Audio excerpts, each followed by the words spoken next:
নমস্কার। আগামীকাল 22শে সেপ্টেম্বর 2025, এই 2025 তারিখ থেকেই শুরু হতে চলেছে জিএসটি মানে গুডস অ্যান্ড সার্ভিস ট্যাক্সের নতুন স্ল্যাব বা নতুন নিয়ম। এই নতুন নিয়মে আপনার কি কি লাভ হতে চলেছে, বা আপনার পকেটে টান পড়তে চলেছে, নাকি আপনি কিছু লাভবান হতে চলেছে, কি ঘটতে পার কি ঘটতে চলেছে আপনার সাথে, চলুন এই বিষয়ে আমরা একটু জেনে নিই। জিএসটিটা কি? আগে প্রথমে আমরা এটাই জানি যে জিএসটিটা কি। জিএসটি হচ্ছে গুডস অ্যান্ড সার্ভিস ট্যাক্স, যেটা 2017 সালে মোদি গভর্নমেন্ট দ্বারা ইমপ্লিমেন্ট করা গেছে। এই 2017 সালের পর জিএসটি একটা স্ল্যাব চালু রাখে। সেই স্ল্যাবটা হচ্ছে 0%, 5%, 12%, 18% অ্যান্ড 28%। কিন্তু এই নতুন ট্যাক্স রেজিম অনুযায়ী সেটাকে অনেকটা স্বচ্ছভাবে সেটাকে কমিয়ে আনা হয়। সেটা কি? সেটা হয়ে যায় 0%, 5%, 18% অ্যান্ড লাস্ট অ্যাড করা হয় একটা 40%। তাহলে কি হলো? আগে আপনি যেটা দিচ্ছিলেন 0%, 5%, 12% অ্যান্ড 18% অ্যান্ড 28%, এই নতুন ট্যাক্স অনুযায়ী কি হচ্ছে, আপনার যে 28% সেটা রিমুভ হয়ে যাচ্ছে, মানে সরে যাচ্ছে।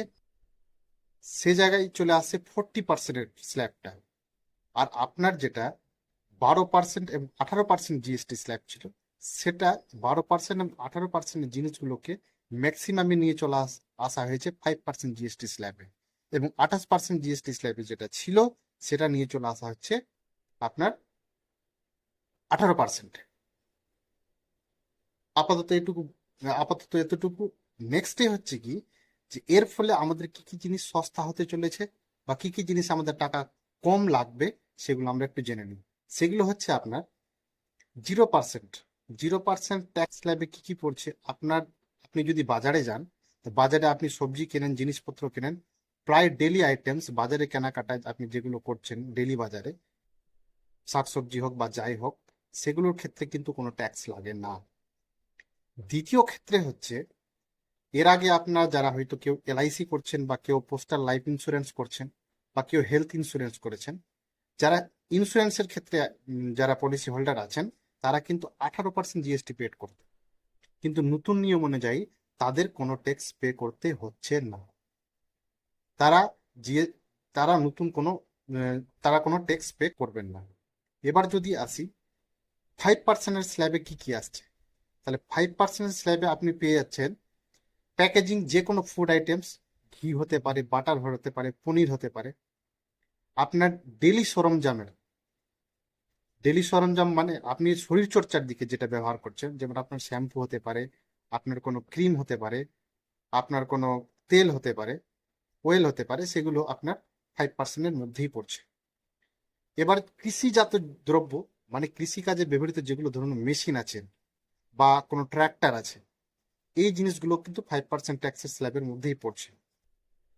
আর আপনার ডেলি ইউজের যেগুলো ওষুধ আছে, মেডিসিন আছে, সেগুলো 5% ট্যাক্স স্ল্যাবের মধ্যেই পড়ছে। তাহলে ওষুধ আপনার আগে থেকে সস্তা হতে চলেছে।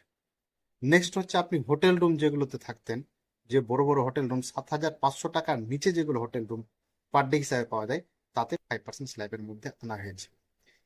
আপনার জিম, সেলুন, এগুলোতেও কিছু আপনাদেরকে ট্যাক্স স্ল্যাব 5%-এ রাখা হয়েছে। এবার চলে আসি 18% স্ল্যাবে কোনগুলোকে রাখা হয়েছে।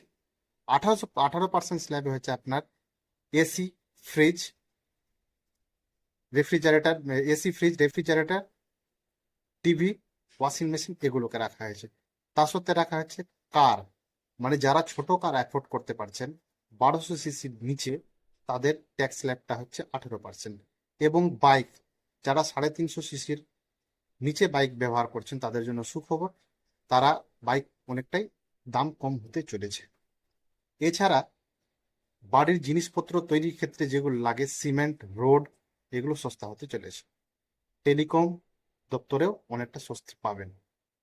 তাহলে কি এই জিনিসগুলোতে আমাদের অনেকটাই ছাড় পাওয়া যাবে, এবং অনেকটাই সুবিধা হচ্ছে, মানে সাধারণ পাবলিক, আমার আপনার মতো যারা কমন ম্যান, তাদের ক্ষেত্রে অনেক সুবিধা হবে। অসুবিধাটা কোথায় হচ্ছে? অসুবিধাটা হচ্ছে লাস্ট যে স্ল্যাবটা অ্যাড করা হচ্ছে 40%-এর স্ল্যাব, 40% স্ল্যাব কাদের জন্য? যে সমস্ত লোক লাক্সারি আইটেম অ্যাফোর্ড করতে পারবেন, তাদের ক্ষেত্রে 40% ট্যাক্স লাগবে। দ্বিতীয়ত সিন গুডস, মানে আপনার যে সমস্ত আইটেমস নেশা জাতীয় দ্রব্য, আপনার অ্যালকোহল হতে পারে, সিগারেট হতে পারে, গুটখা হতে পারে, বা যে কোনো ধরনের নেশা জাতীয় দ্রব্যে কিন্তু 40% ট্যাক্সকে অ্যাড করে দেওয়া হয়েছে। তাই আগামী 22 তারিখের পর থেকে কিন্তু আপনি যখন দোকানে যাবেন, আপনি সেই ট্যাক্স রেজিম নিয়ে এখনই তাড়াহুড়ো শুরু করে দেবেন না। কারণ যে তাদেরও তো জিনিসটা পারচেস করতে হচ্ছে, তারা তো পুরোনো মাল কিনে এসছে, তাদেরকে একটু সময় দিন।